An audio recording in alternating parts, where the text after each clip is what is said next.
शेवटी शरद पवारांनी गुगली टाकलीच. शरद पवारांच्या राजकारणाचं वर्णन करताना असं बोललं जातं की पवार जे बोलतात ते त्यांच्या मनात नसतं आणि जे पवारांच्या मनात असतं ते कधीच बोलत नाही. शरद पवारांनी आजपर्यंत ज्या पद्धतीचं राजकारण केले ते राजकारण समोरच्याला लगेच समजणार नाही, याची पूर्ण खात्री शरद पवारांनी घेतलेली असते. 3 महिन्यांपासून आजारी म्हणून गोधडीत पडलेला भुजबळ अजितदादा गेल्यानंतर अचानक एवढा कसा बरा झाला, विचार करा. आम्हाला काही भावना बिवना आहेत का नाही? बरोबर आहे. हे बरोबर नाही. आम्हाला काही भावना बिवना आहेत का नाही? बरोबर आहे. हे बरोबर नाही. बारामती इथे सुमारे 18 मिनिटाची प्रेस कॉन्फरन्स आत्ताच संपली.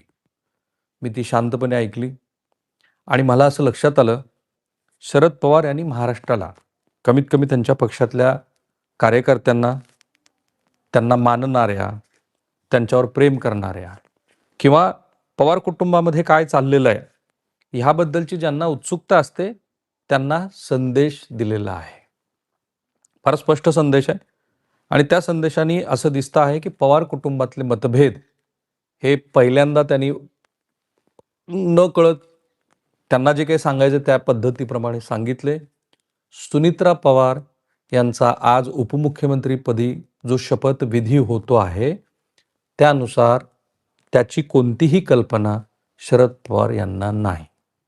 सो हे मतभेद स्पष्टपणे दिसत आहेत की पवार कुटुंबामध्ये सुनित्रा पवार यांच्या मंत्रिमंडळातल्या सहभागाबद्दल त्याच्याबद्दलची कोणतीही कल्पना शरद पवार यांना नाही. फार महत्त्वाची घडामोड आहे.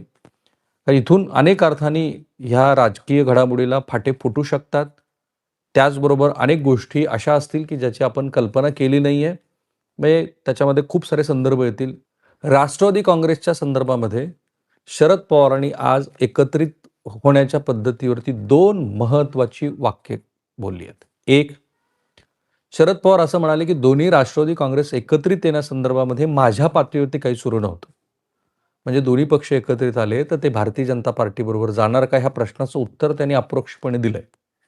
जे काही सुरू होतं ते जयंत पाटील, सुप्रिया सुळे यांच्या पातळीवरती सुरू होतं आणि त्या संदर्भामध्ये अजित पवारांचं मत असं होतं की दोन्ही पक्ष एकत्रित यायला हवेत. त्या संदर्भातल्या बैठका सुरू होत्या आणि आता दोन्ही राष्ट्रवादी काँग्रेस एकत्रित येणार 11 किंवा 12 तारखेला त्याची घोषणा होणार हे स्पष्ट होतं. शरद पवारांनी असं सांगितलं की आता त्याच्यामध्ये अडचणी येतील असं दिसतंय. साहजिक आहे, कारण जो काही निर्णय झाला आहे राष्ट्रवादी काँग्रेसचा, अजित पवारांचा, तो केवळ 3च लोकांनी घेतलाय. ज्या पद्धतीनं, कारण आज 13वा दिवस झाल्यानंतर पण हे करता आलं असतं असा एक प्रवाह आहे पवार कुटुंबातला. ही पण तुम्हाला मी बातमी सांगतोय. पवार कुटुंबामध्ये चर्चा अशी आहे की जर तुम्हाला पक्षाचं प्रमुख पद हवं होतं, उपमुख्यमंत्री पद हवं होतं, तर ते उपमुख्यमंत्री पद आज तुम्ही विधिमंडळाचं तुमच्या नेत्यापदी तुमची निवड झाल्यानंतर तुम्ही 13व्या दिवशी पण तो शपथविधी करू शकला असतात. याच्यावरती पक्षामध्ये म्हणजे पवार कुटुंबामध्ये नाराजी आहे. शरद पवार यांच्या पक्षामध्ये काय नाराजी याला काहीही अर्थ नाही आहे, कारण कायदेशीर दृष्ट्या अजित पवारांचा राष्ट्रवादी काँग्रेस पक्ष हा वेगळा पक्ष आहे.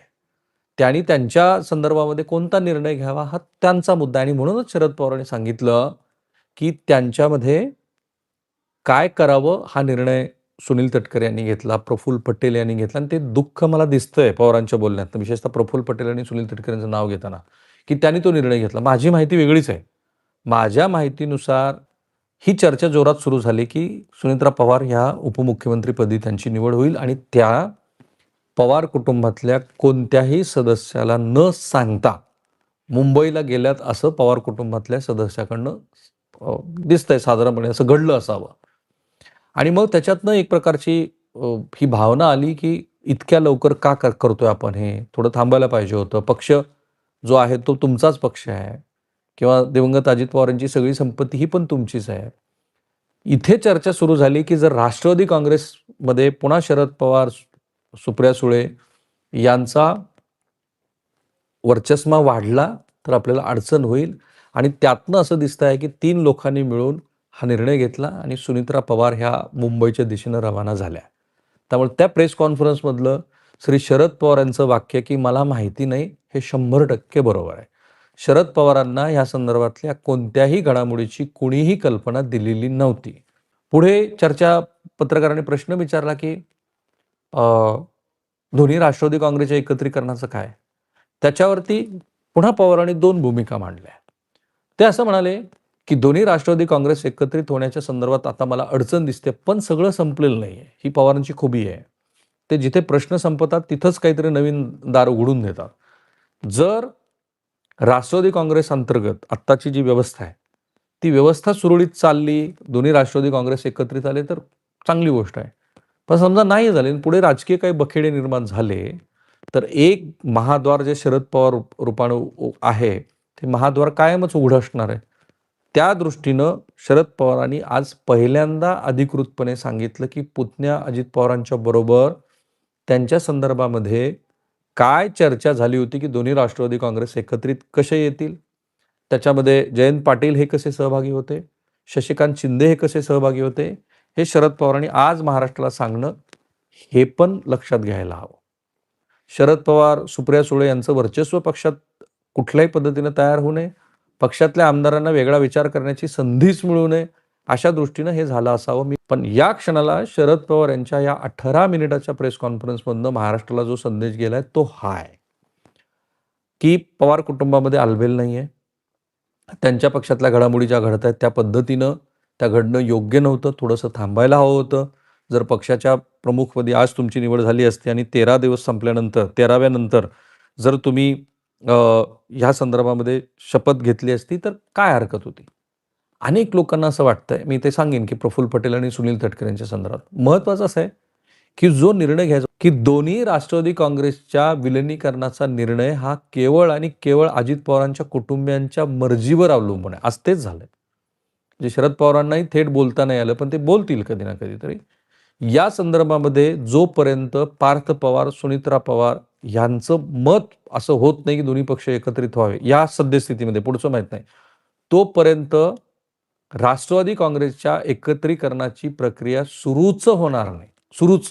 या क्षणाला तर केवळ अजित पवार यांच्या पक्षामध्ये असलेले सत्तेचे पदाचं वाटप एवढ्याच दृष्टीनं पक्ष विचार करतो आहे आणि त्याप्रमाणे ते चाललंय. पुढची मी बातमी सांगतो आणि शरद पवारांच्या प्रेस कॉन्फरन्सकडे येतो, की मुख्यमंत्र्याकडं असाही प्रस्ताव ठेवला गेला, की जे एक मंत्रिपद रिक्त आहे.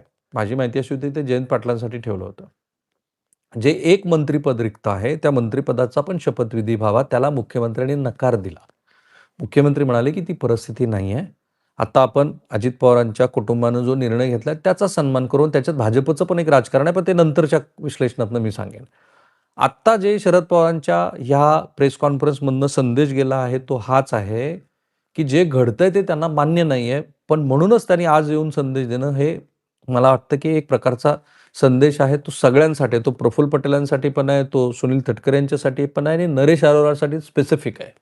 सो एक थोडंसं सरप्रायझिंग होतं, की ज्या पद्धतीनं शरद पवारांनी येऊन महाराष्ट्राला सांगितलं, त्याचा अर्थ मला असा दिसतो आहे, की राष्ट्रवादी काँग्रेसमध्ये सध्या जे सुरू आहे, त्याच्यात बरेच आणखी नाट्यमय वळणं येऊ शकतात. कारण लगेच ते होणार नाही, पण 2 महिन्यात होईल, पुढच्या 6 महिन्यामध्ये होईल. पण आजची स्थिती अशी आहे, की राष्ट्रवादी काँग्रेसपेक्षा पवार कुटुंबामध्ये काहीही आलबेल नाहीये.